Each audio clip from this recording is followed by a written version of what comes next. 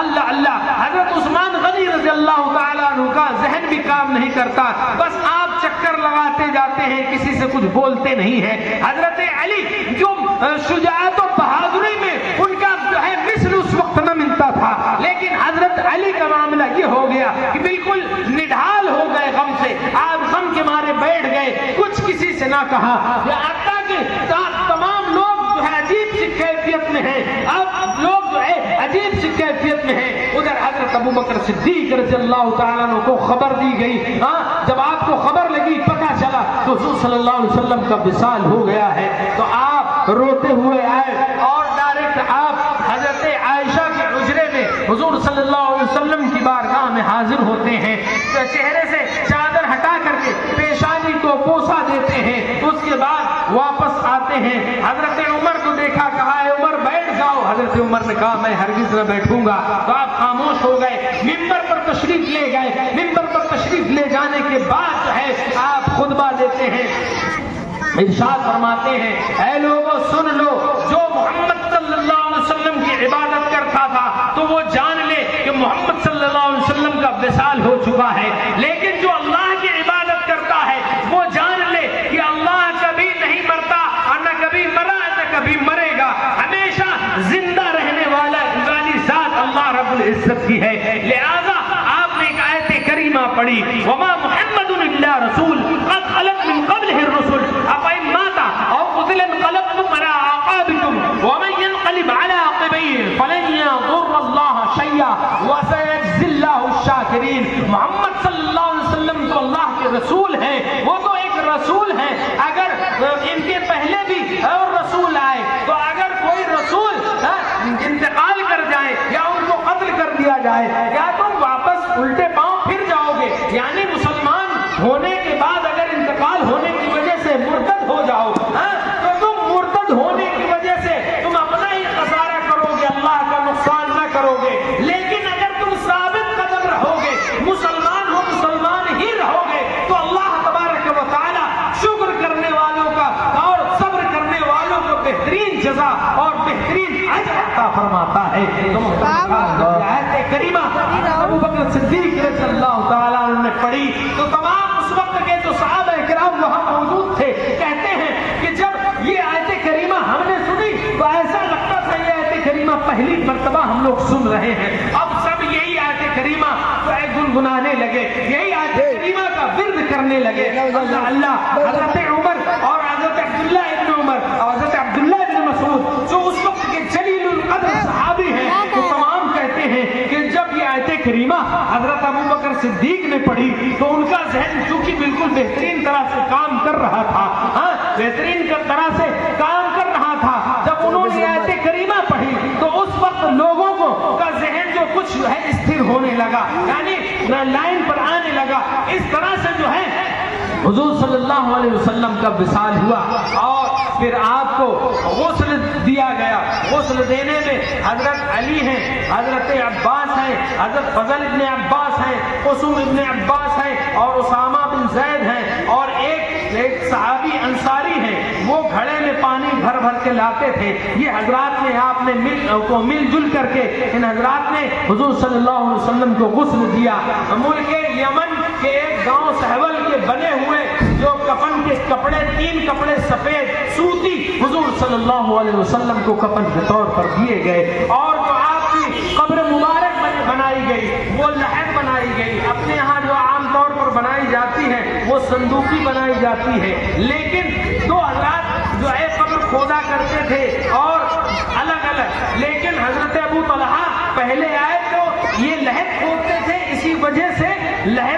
لوگوں نے کہا کہ لحد کھودی جائے. لحد میں حضور صلی اللہ علیہ وسلم کو جو ہے لٹایا گیا وہ لحد تھی. اور یہ حضرات جن کا میں نے بھی نام لیا، حضرت علی ہیں، حضرت عباس ہیں، فضل ابن عباس ہے، قسم ابن عباس ہے، اسامہ بن زید. ایک روایت میں آیا کہ یہ بھی جو ہے قبر انور میں اترے تھے. حضور صلی اللہ علیہ وسلم کو دائنے کروٹ پر قبلہ روح آپ کو لٹایا گیا.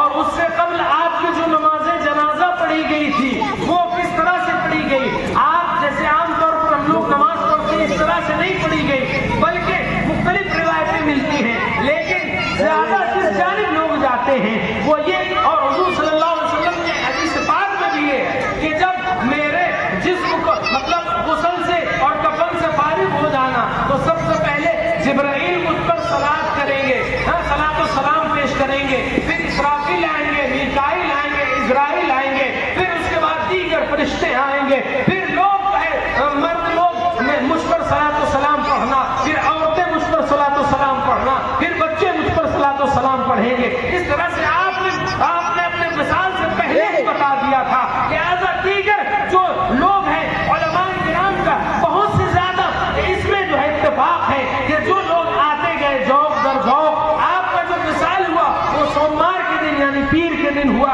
اب چونکہ اخیر وقت آ رہا تھا اس لیے اس دن آپ کی تجہیز و تکفین نہ ہوئی، بلکہ آپ منگل کو تجہیز و تکفین ہوئی. آپ کو جب قبر انور پر لٹا دیا گیا اور اس کے بعد صحابی رسول ہیں حضرت فضل ابن عباس یا قسم ابن عباس، حضرت عباس کے بیٹے ہیں، حضور صلی اللہ علیہ وسلم سے ایک سگے چچا کے بھائی، سگے چچا زاد بھائی ہیں. کون؟ حضرت قسم ابن عباس یا فضل ابن عباس. یہ کہتے ہیں جب ہم نے آخری زیارت حضور صلی اللہ علیہ وسلم کی کرنی چاہی تو ہم نے کیا دیکھا کہ حضور صلی اللہ علیہ وسلم کے لبہائے مبارک یعنی ہونٹ مبارک ہل رہے ہیں. یہ کہتے ہیں کہ میں نے اپنے کانوں کو حضور کے لبوں کے قریب میں لگا دیا تو حضور صلی اللہ علیہ وسلم رب کی بارگاہ میں اب بھی عریضہ پیش کر رہے ہیں. کیا کہہ رہے ہیں؟ رب سلم امتی، رب سلم امتی. اے میرے رب میری امت کو بخش دے، اے میرے رب میری امت کو بخش دے، اے میرے رب میری امت کو میرے حوالے کر دے. اے لوگوں، اے مسلمانوں، اے نبی کے چاہنے والوں، سوچو سوچو نبی ہمارے لیے کبھی بھی چاہے سفر میں ہوتے، حضر میں ہوتے، آندھی طوفان میں، بارش میں ہوتے، گھر میں ہوتے، باہر ہوتے، دن میں ہوتے، رات میں ہوتے، یہاں تک کہ قبر انور میں بھی نبی کریم صلی اللہ علیہ وسلم نے ہمیں فراموش نہ فرمایا. آج ہم ان کی کتنی سنتوں پر عمل کر رہے ہیں. ہمیں اپنا تجزیہ کرنا چاہیے، ہمیں اپنا محاسبہ کرنا چاہیے، ہمیں اپنے گریبان میں جھانک کر کے دیکھنا چاہیے کہ نبی کریم صلی اللہ علیہ وسلم کی کتنی سنتوں پر ہم عمل کر رہے ہیں اور نبی کی کتنی سنتوں کو پامال کر رہے ہیں. نبی نے فرمایا ہے قرۃ عینی فی الصلاۃ، نماز میری آنکھوں کی ٹھنڈک ہے. آپ غور کریں کہ آپ کتنے وقت کی نماز پڑھ رہے ہیں، کتنے وقت کی نماز پڑھ کے نبی کریم صلی اللہ علیہ وسلم کی آنکھوں کو ٹھنڈک پہنچا رہے ہیں. اے لوگوں، قبر انور پر بھی وہ رسول نے، وہ نبی نے ہمیں جو ہے ہمیں بھلایا نہیں، بلکہ وہاں بھی اپنے رب کی بارگاہ میں ہی عریضہ پیش کر رہے تھے. اللہ اللہ. اس کے بعد جو ہے آپ کو جو ہے مٹی دی گئی اور اس کے بعد حضرت عائشہ اور حضرت فاطمہ الزہرا رضی اللہ تعالی عنہما پر جو غم کا پہاڑ تو ویسے پورے مدینے پر ٹوٹ پڑا تھا.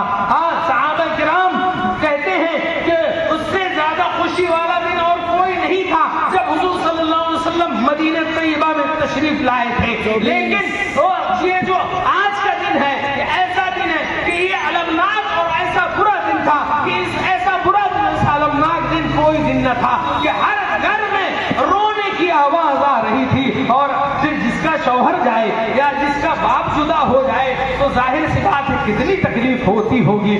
اور روایتوں میں یہ بھی آیا ہے کہ اس کے بعد سے حضرت فاطمہ الزہرا کو کبھی ہنستے ہوئے نہیں دیکھا گیا. اللہ اللہ. حضرت فاطمہ الزہرا رضی اللہ تعالی عنہا جو ہے آپ کے حجرے مبارک پر جہاں آپ کی قبر مبارک بنی حضور صلی اللہ علیہ وسلم کی حضرت عائشہ کے حجرے میں بنی ہے اور وہیں پہ آج گنبد خضرا بنا ہوا ہے. سمجھ رہے ہیں؟ بات یاد رکھیے گا. حضرت فاطمہ الزہرا چونکہ بیٹی ہیں، آپ گئی جا کر کے حضور صلی اللہ علیہ وسلم کی قبر انور کی مٹی اٹھاتی ہیں اور اٹھا کر کے